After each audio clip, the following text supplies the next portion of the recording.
Hello, boys and girls. Here's Miss Cheryl, and it's time for a story and some music to go with that story. Well, the story is like this. There was a time in Bible days that God looked down on the earth and he looked at all his people he had created, and they were mean and they were bad. They were not serving God. They didn't love God. Well, God was so sad because his people didn't love him and they weren't doing the right things that he got angry. He really got mad. He said, I wish I had never created them. So he said, I'm just going to send a big flood on the land and I'm just going to worship all the way and they're just going to be gone. But there was one man that did love God. There's only one in the whole world, and his name was Noah. He and his family all served God and loved him.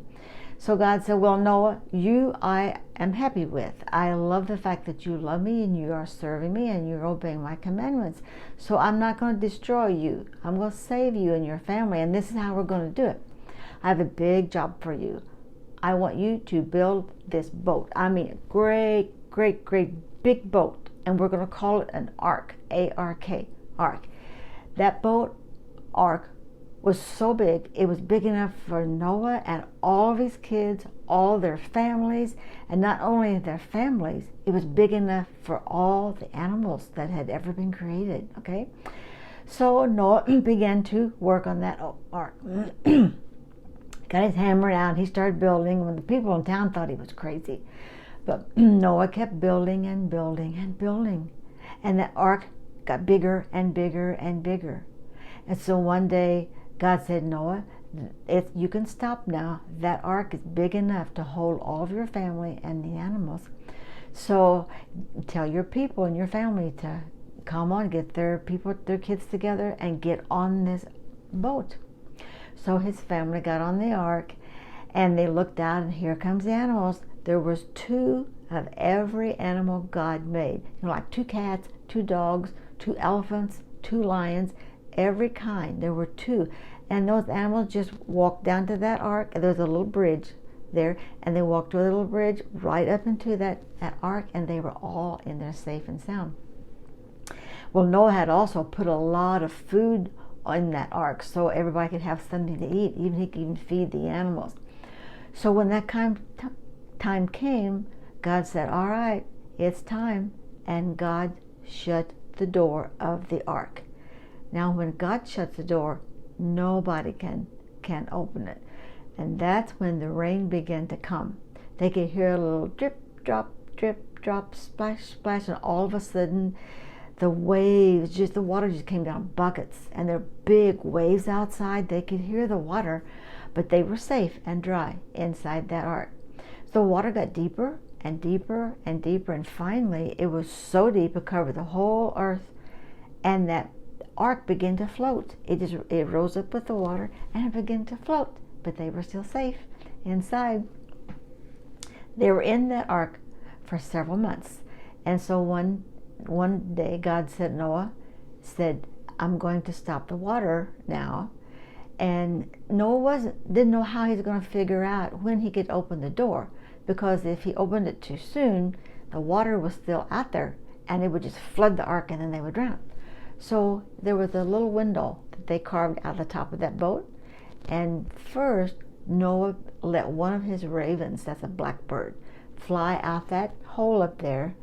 And it's like that raven flew out and he flew all around to see if the water was gone. If it was gone, then there were trees, and the raven could live in those trees. And he would have brought back a twig in his mouth to let Noah know that's okay. But he came back and there was nothing in his mouth.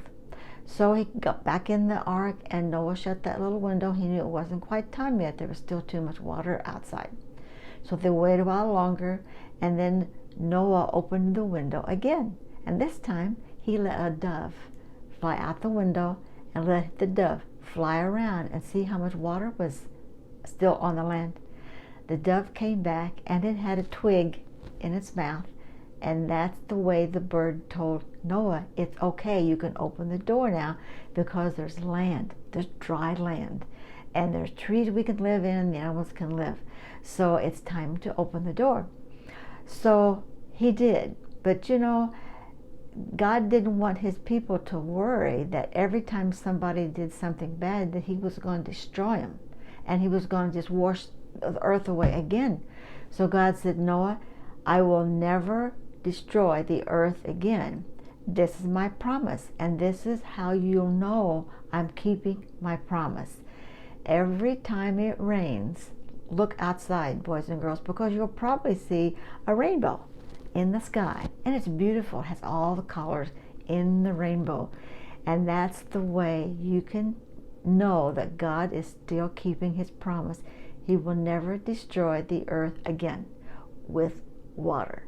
And so look for the rainbow. All right, well, there's a little song about God making this rainbow, and it says only God can make a rainbow, a rainbow, a rainbow. Only God can make a rainbow to shine in the sky. Red, yellow, green, blue, God's promise is true. Only God can make a rainbow to shine in the sky. So I'll play it and you help me sing, okay? Only God can make a rainbow, a rainbow, a rainbow. Only God can make a rainbow to shine in the sky. Red and yellow, green and blue, God's promise is true. Only God can make a rainbow to shine in the sky. Get it? Let's do it one more time so you can sing that song every time you see a rainbow.